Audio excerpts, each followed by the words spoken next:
What's up guys, Gemma here and back again for another video, and I'm not gonna like sugarcoat this. I am so hyped to talk about some thoughts behind the recent release of State of Decay 2 on Xbox One and on PC, because it's a game that I think has taken a little bit of a battering within the gaming community, and whilst I don't have it to hand, I'm going to place the user Metacritic score right here somewhere on the screen, because it's been absolutely ripped to shreds by critics, by reviewers. It has been absolutely torn to bits. Now I want to talk about some stuff, and I hope you guys can stay with me for the entire video, as I've got quite a lot to say.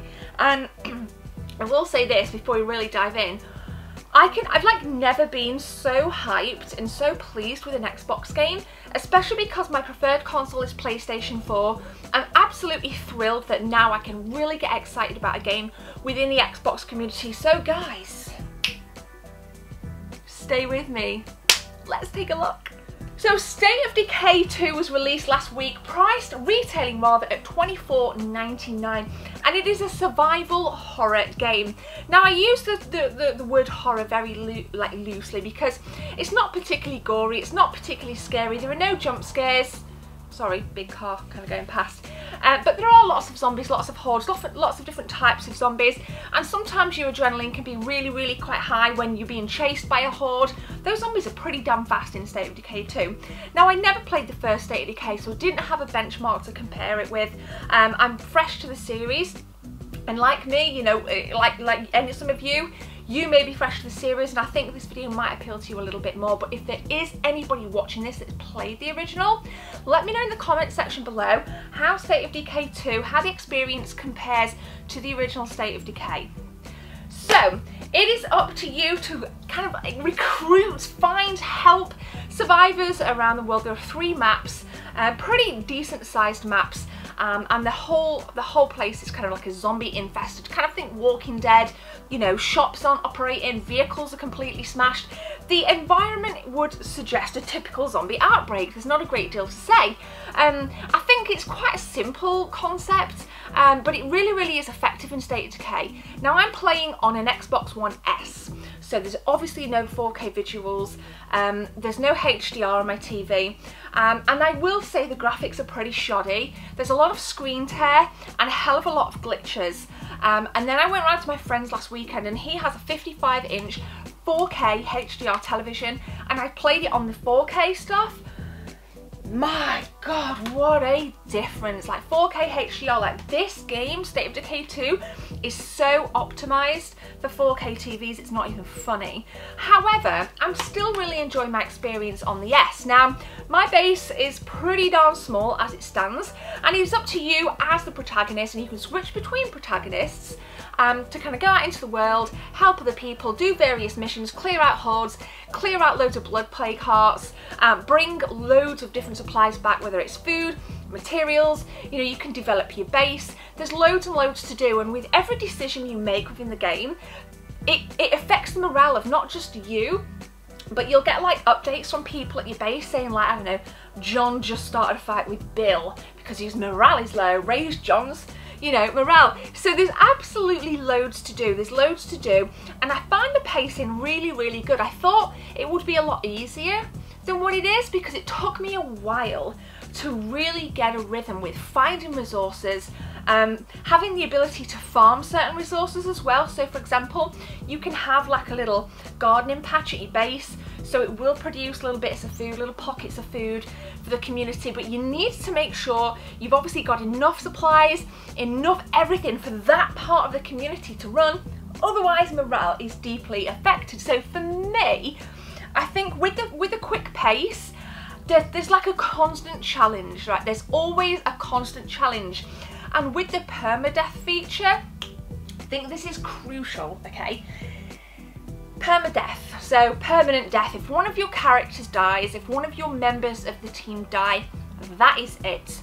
I sneakily tried to reload a game after Shaniqua died, and wasn't having any of it because I didn't want it to go. I was really attached to her. I built all of her skill tree up. It was really gnarly. She was a really prominent member of the community, and then she died. it didn't work. This game was saved so frequently. So it's up to you to really please people. It's up to you to really kind of look after the people in the team. And it's up to you to kind of play through. Like, certain members will be attached to certain missions. And if you're halfway through a mission, you kind of get this warning, like, are you sure you want to change characters? Because you're kind of halfway through this. So you've got to be quite strategic in how you approach missions. Now, I've actually been in a situation where I've been down to one person left. I was down to Rook. I was like, dude, everybody else has been killed on my base. I was really like, my morale was super damn low. But fortunately, I kind of, you know, went in with a couple of missions, because you pick missions up quite easily, gathered a few more survivors, took them back to base, and fortunately, at the minute where my game is, it's actually building back up really, really nicely.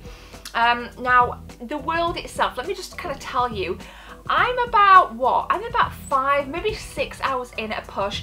I'm yet to play multiplayer. I will be inviting my mate Merlin. We'll be kind of doing some online stuff together. You know, your friends can come into your game, they can help you scavenge, they can help you progress through missions, and I think that feature is really darn nice.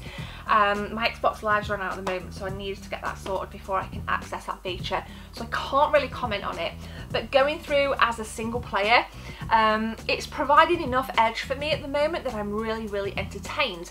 Another good thing that I really like is that, like I've said earlier in the video, the maps are pretty big and you have to go to certain waypoints on the map, climb to the top of the waypoint, and then you can kind of like aim down whatever gun you've got, and you can pick out certain points of interest, and once those points of interest have been marked, they'll kind of ignite on the map. So it kind of opens up more parts of the map, and each area of the map has different things you can collect, like food, petrol or gas.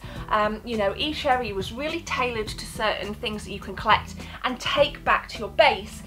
Now, as a tip, make sure you obviously get a vehicle, because you can utilise the trunk to store things away, particularly the big orange bag of like the supply kits. You can only carry one at a time. Now, if you don't have a car, it can often mean having to, like, the laborious task of walking back to base and then coming back to where you were to pick up maybe like more supplies. But for me, I've always kind of got hold of a car, chuck it all in the boot, go back out, get more stuff, and it's just like, it's absolutely mint. Now, I've seen again a lot of reviewers complaining about that feature, saying that it gets a little bit monotonous and it gets a little bit boring, but I think it depends on if you've played the original, and it depends on what your expectations are of this particular game. Now, for me, I expected exactly what I got, so I don't really feel disappointed as such, but I can completely understand where some people do feel quite disappointed in it. I'm sure, well, I'm hoping I won't get bored of it, but if I do, I'm going to put I'll pin a comment to this video down the line if I actually do get bored of it. But at the minute, I'm really enjoying it. This taps right into my ethos of fun. I love the permadeath feature, because when you're in when you're getting attacked and there's just like zombies coming at you from every which way, and your health is so low, and you can't press RB just to kind of put a little bit of medication in the arm or put a little bandage on, you know that character's going to die. And it's like, that's when the adrenaline kicks in. That's what I just think the pace is absolutely mince. So in terms of like the night and day feature then, so night and day feature, there doesn't seem to be much by way of kind of like dynamic weather as such. It tends to just be really hot.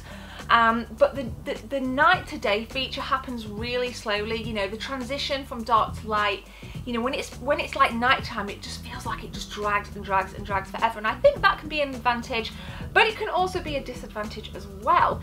And for me, I quite like it, because for as long as it's dark, it's light as well. So when it's light, on the flip side of the coin, it's great because you can just, obviously scavenging is just so much easier to do. I think they've got the balance pretty nice with that. I would like to see a little bit more dynamism in terms of the weather, but maybe when I unlock different, like the other two maps, maybe that will come, I don't know. Please don't spoil it, because like I say, I haven't played through it all yet, but I'm super stoked so far. And if any of you are on the fence about getting State of Decay 2, don't be.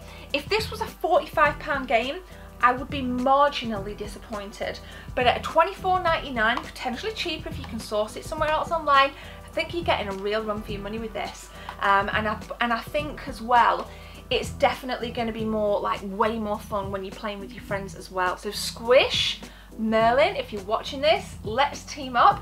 I'll let you guys know when I've reactivated my Xbox Live. So me personally, I would love to see more zombie games hitting our shelves. I know we got Dying Light, I know we got like Dead Islands, really, really decent games, very different games actually. But out of those two and this, there doesn't seem to be much by way of decent zombie games on consoles. So let me know in the comment section below, what would you like to see from the zombie genre, the survival horror of gaming? What would you like to see? What would you not like to see? And are you enjoying State of Decay 2? Guys, let me know in the comment section below. So there we go, I've rambled on for long enough. I just want to thank you guys for the support that you showed in Wednesday's video. So it's the video before this, if you're watching it at a completely different time. It was about depression, and you guys there was a great response to that video, so thank you very much. But I will be back at the weekend, lots of streams plans, lots of good games coming out. Let me know what games are you looking forward to over the next couple of months. I'll just pretty much buy everything because I just love it. Gaming for life, and if you're like me, then you'll just probably buy everything too. But seriously guys, I hope you're having a great day. Happy Friday, have a good weekend, but for now, hit that subscribe button, hit that like button, and give this video a share. Thank you very much. My name is Gemma, take care, see you soon.